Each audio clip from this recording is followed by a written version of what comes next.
Hi everybody, it's Christina from Pretty Distressed. Welcome back to my channel. Have you watched my videos before and you're really interested in finishing a piece of furniture, but it just seems like too many steps? You don't know which paint to pick. You need a brush, you need a top coat. Which one should you choose? I know it can be overwhelming, but today's video is gonna be for you. I'm using a one-step paint and all you need is a chip brush and a roller to put it on, and you're gonna be able to do this makeover in one day. So if you wanna see how I get this project done, just keep watching.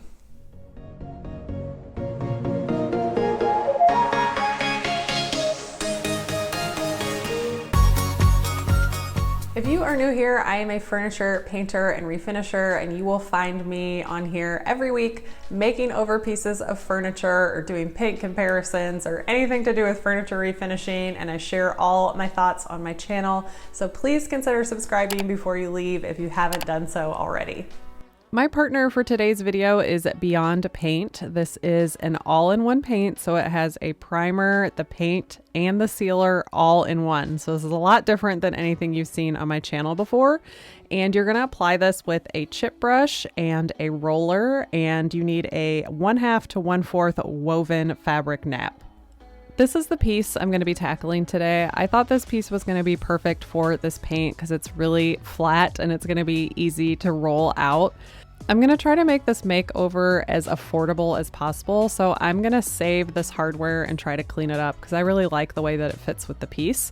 But I didn't like these little decorative things on the side, so I'm just using my painter's tool and a hammer to pry these off. I'm going to fill these holes up and sand this down to smooth it out, but first I need to clean my whole piece.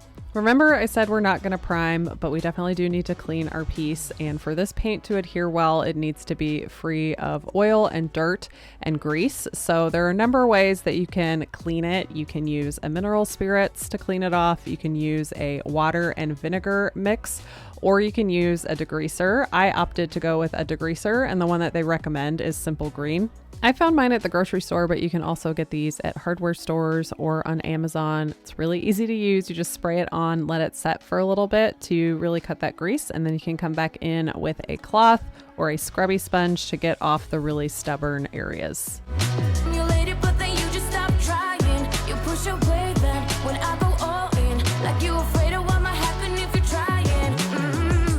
After cleaning the whole dresser, I took some clean water and wiped it down to give it a good rinse.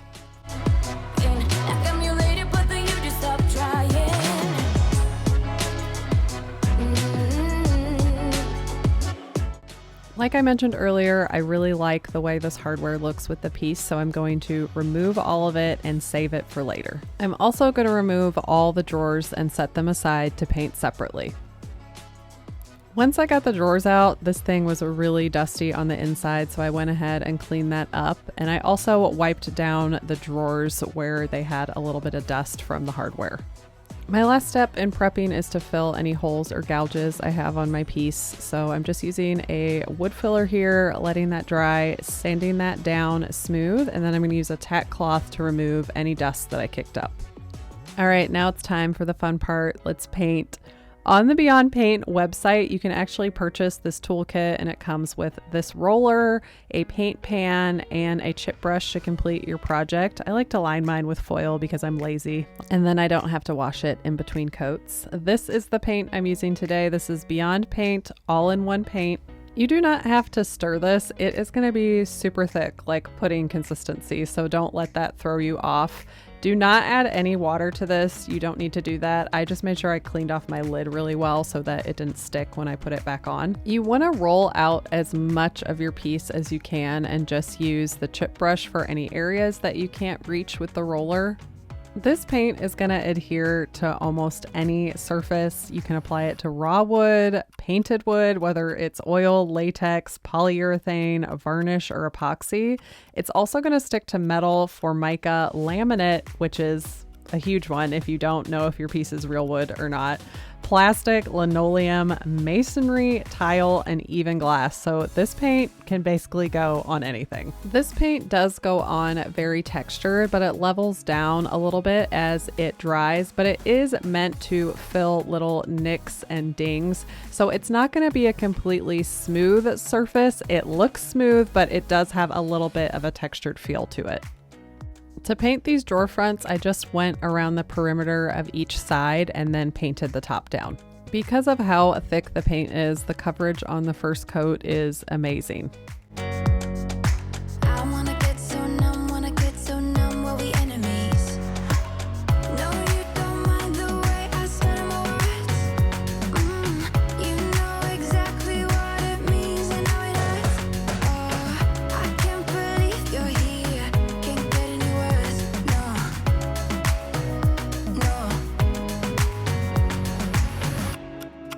You might have noticed I'm wiping down each drawer with a tack cloth. That's just to make sure that they're completely dust-free before I start painting.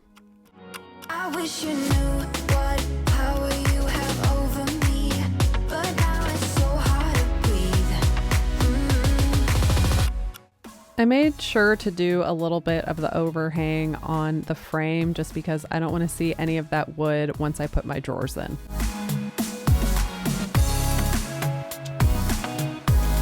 This is the part where I had to grab that chip brush to get in those little cracks in the frame. You really just want to push the paint in there and stipple it in there, not use regular brush stroke motion. Like I mentioned, it's going to go on really textured, but it levels out as it dries.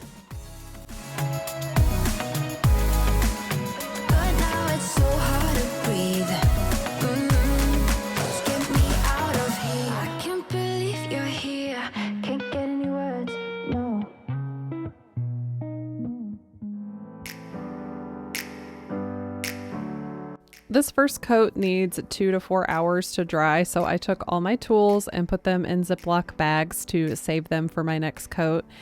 And I just threw away my foil liner so that my paint pan is ready to go for the next coat. While that was drying, I worked on my hardware. It had a lot of corrosion damage on there, and I tried a bunch of stuff to get it off, but it was just not working, so I decided to paint these guys. So I'm just prepping them by sanding them down and getting all that corrosion off, and then I like to prop mine up on a piece of cardboard like this, just so I can get under every area, and that way they won't stick to my drop cloth. So I just screw all the hardware in here and then it sets up a little bit so that you're not going to miss any spots when you spray. I'm just going to be using a spray paint to finish these off in a flat black. This is a Rust-Oleum one that has a primer in it. As long as I sand and prep my hardware well and I let the paint cure completely, I have had really good luck with these spray paints holding up on hardware. Here I'm just doing 3 coats. I started by having the handles flipped up and then putting them down in the position that they will be most of the time. Now I'm going to let these set overnight so they're nice and dry before I add them to my piece. So here's what my drawer looks like now that it's dry. It's nice and smooth, but it does have texture to it. And I wanted to show you compared to what it looks like wet to dry now. There's such a difference. I'm really impressed with the way that it looks. So this second coat goes on just the way the first coat went on. Again, I want to show you that stippling motion you do with the brush in the places you can't reach with the roller, and then you roll out everything else. Rolling the furniture actually does save you a lot of time. I think it only took me about 30 minutes to get each coat on. And I don't think I mentioned this yet, but this color is actually called pewter, and I have the quart, which covers 50 to 100 square feet in 2 coats, and that's about 10 to 12 cabinets. I think for a project this size, all you're really going to need is a pint, and that covers 25 to 50 square feet with 2 coats. Never up, never down, never. Like a theme in a song, clever.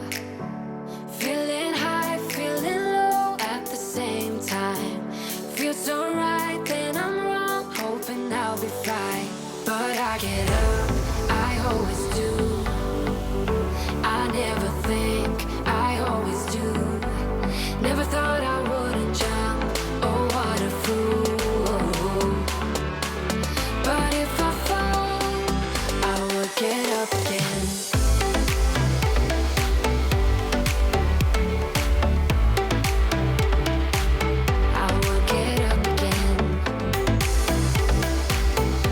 And that's it. I'm done with the painting portion because, like I told you, this is a one-step paint, all-in-one paint. So this does not need to be sealed. It's self-sealing, and it even has some UV protection in it. You want to let it cure for 2 to 3 days before you're really moving it around the house. And then it takes 30 days for it to cure completely before you can clean it with a soap and water. So I let my piece dry for a couple of days, and then I brought it in and put it back together. Trying to fly 'cause I'm light as a feather, but I can't hide, I can't low at the same time. And look how pretty this hardware turned out. I love this flat black against the pewter color of the paint. So this was 1 day worth of work, 2 days worth of drying. Here is what I started with before, and here is what my piece looks like now. But if I fall, I will get up again. I can't believe how fast this makeover was. I really think this paint is great for anybody who's a beginner or just like a DIYer that just wants to fix something up for their house and doesn't want to have a lot of tools or go through a lot of guesswork getting it done. If you want to try out Beyond Paint, make sure you click the link in my description box, and I have a special discount code for you down there too.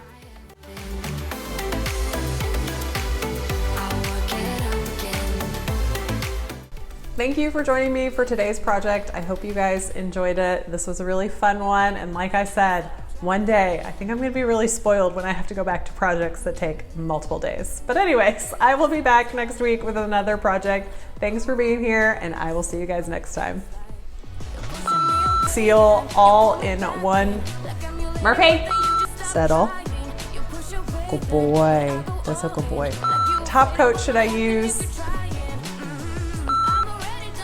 This dog doesn't want me to get my intro film.